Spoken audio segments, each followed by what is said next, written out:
اختلاف بالکل نہیں کیا جا سکتا. میں ہر جگہ پہ کہہ رہا ہوں اور یہاں بھی کہہ رہا ہوں, ہر فورم پہ کہہ رہا ہوں, اور ہمارا موقف بڑا واضح ہے اس موضوع پر, بڑا کلیئر ہے کہ جس بندے نے یہ زیادتی کی ہے اس کو سزا ہونی چاہیے, اس کو سزا ہونی چاہیے. اور کوئی غیر اخلاقی طریقہ نہیں, قانون کے مطابق سزا دیں. آپ نے دی نہیں کراچی کے لیڈر کو سزا, اس نے پاکستان کے خلاف بات کی تو سزا دی نہیں, اس کا پتہ نہیں کاٹ دیا, تو لائیں لوگوں کو سامنے کھڑا کریں, اسے سزا دیں.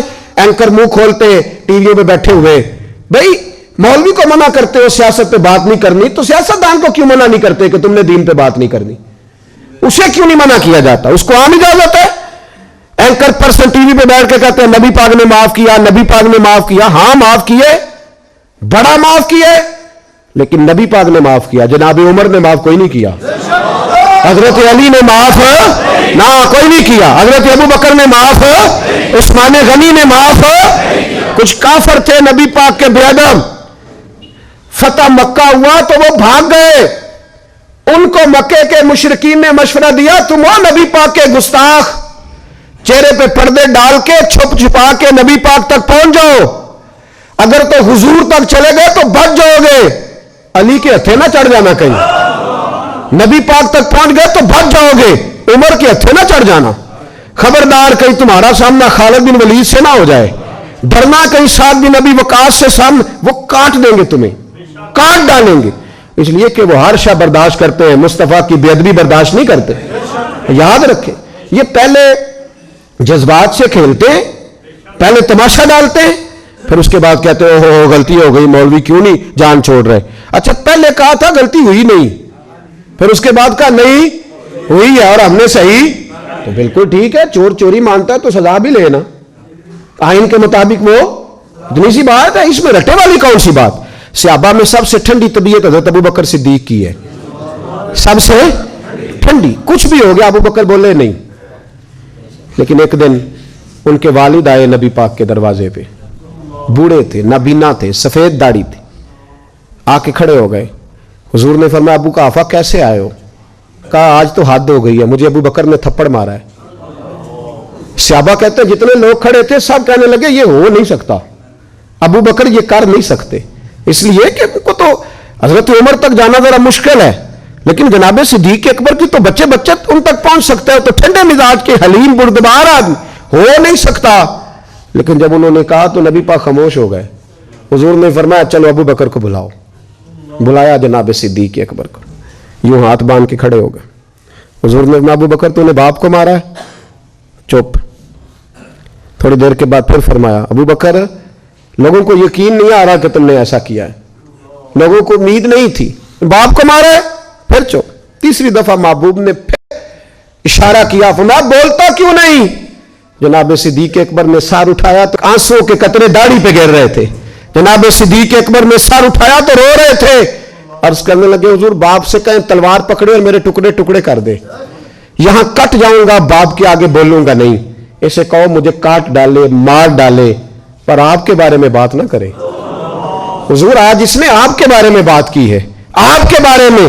حلیمیہ اپنی جگہ پر میرا عشق بڑا غیرت مند ہے. حضور وہ بردباری اور جگہ پہ ہے, وہ میری ذات کے لیے, آپ کے لیے نہیں ہے. یا رسول اللہ صلی اللہ علیہ وسلم آج اس نے آپ کے بارے میں بات کی, شکر کرے میرے ہاتھ میں تلوار نہیں تھی, ورنہ آج باپ کی گردن کٹتی اور میں لوگوں کو بتاتا ہمارے نزدیک صرف وہ بندہ بچے گا جو نبی پاک کا وفادار ہوگا, دوسرا کوئی بچ سکتا ہو؟ کیا کہہ گئے خواجہ غلام فرید اور عادی کر گئے, کہنے لگے تن تندور ہڈاں دا بالن اسی ہاواں نال تپایا, کپ کپ مکیاں پیڑے کیتے, اتوں عشق پلیتھن لایا, تن دی ہانڈی تے من دا سالن, اتوں لون صبر دا پایا. غلام فریدہ وے میں ساری تیری, غلام فریدہ میں ساری تیری, تینوں وجہ یقین نہیں آیا؟ کہ حضور اس سے کہے آپ کے بارے میں بات نہ کرے. اور ایک بات تو مجھے کبھی بھولتی نہیں زندگی میں, کبھی نہیں بھولتی. امیر ملت بانی پاکستان پیر سید جماعت علی شاہ صاحب امیر ملت رحمت اللہ تعالی علیہ ارشاد فرماتے کہ جب تحریک پاکستان چل رہی تھی نا, تو ہم تقریریں کرتے تھے کہ پاکستان میں نبی پاک کا نظام آئے گا, اس وقت تو یہی بتایا گیا تھا نا کہ پاکستان کا مطلب کیا؟ لا الہ الا اللہ محمد رسول اللہ صلی اللہ علیہ وسلم. یہ تو بعد میں آ کے انہوں نے کبھی جمہوریت تو کبھی کچھ نئی باتیں چھیڑی ہے. تو کہتے ہیں ہم پاکستان کے حق میں تقریریں کرتے تھے تو ہندو پنڈت پاکستان کے مخالف بولتے تھے. تو ہندوؤں کا جلسہ ہو رہا تھا، ہندو ہی تھے سارے، مسلم کوئی نہیں تھا. اس جلسے کے اندر نا کسی ہندو نے معاذ اللہ حضور کے نظام پر بات کرتے اٹھتے کہہ دیا کہ حضور کا نظام تو سخت ہے، ہاتھ کٹیں گے، گردنیں کٹیں گی معاذ اللہ. اور اس نے کوئی ایسا لفظ بول دیا جو بے ادبی کا تھا، گستاخی کا. وہاں کوئی مسلمان نہیں تھا، ایک سائیں بیٹھا تھا. اور دوری ڈنڈے والے نہیں ہوتے، دوری ڈنڈے والے سائیں، وہ کئی رنگوں کا ڈنڈا ہوتا ہے، اس کو کیا کہتے ہیں؟ متیر. جی وہ متیر بڑی لمبی اس کے پاس تھی. دوری ڈنڈا وہ کہیں بیٹھا تھا دور، کوئی اپنے کام لگا ہوا تھا، اس کے کانوں میں آواز گئی. تو جو ہے میری بات پر، اس کے کانوں میں آواز گئی تو ڈنڈا لے کے نا کہیں پیچھے سے چڑھ گیا، پیچھے سے اسٹیج پہ. کسی نے روکا بھی نہیں کہ سائیں ہے، اس نے کیا کرنا ہے. تو وہ سائیں کہتا ہے میں نے مارا ایک ہی پر مارا پورے زور سے، مارا سر میں، اور جب مارا تو بندہ ڈھیر ہو گیا، پکڑ لیا اس کو. سائیں کو جیل ہو گئی. امیر ملت کہتے ہیں میں جیل میں ملنے گیا. وہ شخص جس کا ہندوستان کی ہر گلی میں مرید بستا تھا، لاکھوں کروڑوں مریدوں کا پیر، کہتے ہیں میں جیل میں ملنے گیا تو سائیں تھا پنجاب کا رہنے والا، پنجابی بولتا تھا، لیکن کہتے ہیں اس نے مجھ سے گفتگو کی تو میرے رونگٹے کھڑے کر دیے. اس نے، اس آدمی کو کوئی اسے آیات زیادہ نہیں آتی، حدیث کا حافظ نہیں، کوئی اصول فقہ سے واقف نہیں. کہتے میں گیا تو میں نے کہا سائیں نہ تو نماز پڑھے، نہ تو روزہ رکھے، نہ تو مسجد جائے، اتنا تو زیادتی کرتا ہے دین کے ساتھ، اور کام تو نے اتنا بڑا کر دیا ہے.